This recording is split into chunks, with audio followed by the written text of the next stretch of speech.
You're watching Live Impact News on WCNC Plus. I'm Megan Bragg. You know, we've been following the House Committee that is questioning Charlotte City leaders since 9:10 this morning is really when the meeting started, and it has gotten pretty heated. It's been going on since then. Lawmakers asking questions about cat safety. They've been asking questions to Sheriff Gary McFadden about ICE procedures, about, his this petition that was going on against him. So there's lots and lots going on. Our very own Julie Kay has been in Raleigh.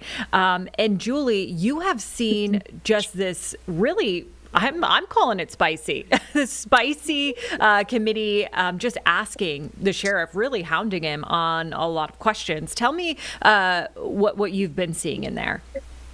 Yeah, heated to say the least is what we've been seeing over the last 3 hours. Like you said, it started at 9 a.m. this morning, and they called the first two people to testify, which was, as you mentioned, Mecklenburg County Sheriff Gary McFadden and District Attorney Spencer Merriweather.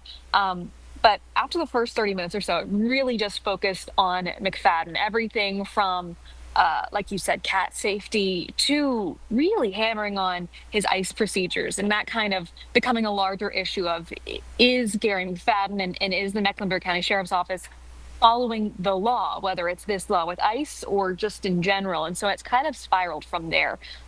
What's interesting is we are supposed to be hearing from 5 more officials. That includes interim CAT CEO Brent Cagle, Mayor Vi Lyles. They just broke for lunch, and we're supposed to be back in there around 1:30.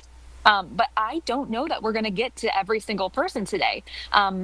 Pretty much everyone is here. I'm wondering if that means that they have to call us back for a different day to finish testimony, because there's a lot left to do here, a lot of questions, and we really haven't gotten into yet the specifics of what CATS has done since the murder of Irene Zarutska. That's going to probably come more from Mayor Vi Lyles and interim CEO Brent Cagle. And so some of those things that are really what the committee was supposed to be discussing, those aren't questions for Sheriff Gary McFadden, because he is not involved in cat security off the top. He's not involved in those policies. And so we haven't even gotten to yet what I think the core of what this was supposed to be is yet. So there's still a lot ahead of us, Megan.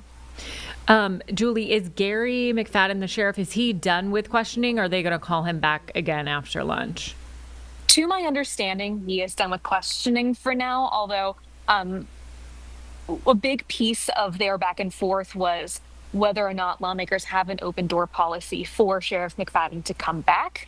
Kind of the last thing he said centered around, I hope next time I'm here, it's better than this. It is pretty much what he said. So everyone seemed to end that discussion with, there has to be more communication between Mecklenburg County officials, specifically the sheriff and lawmakers. And so I don't think that will come today, but I'm curious to see what that looks like in the future. You probably remember when Irina's law was going into effect, or even before that, McFadden was very outspoken about the fact that this law does not have more funding for the resources that they would need to comply. For example, it involves more people being in the county jail, which at the time was already at functional capacity. While there were some more resources for the DA's office involved in that funding, there was nothing for the jail. And so he had been outspoken about that law and saying, there needed to be more communication between lawmakers and him. And that's really where that heated or spicy part, as you said, kind of started. But I'm curious to see, even if today that part is over, what that communication looks like going forward. Absolutely. Julie, thank you so much. You're doing a great job over there, and we really appreciate you. We'll be checking back in.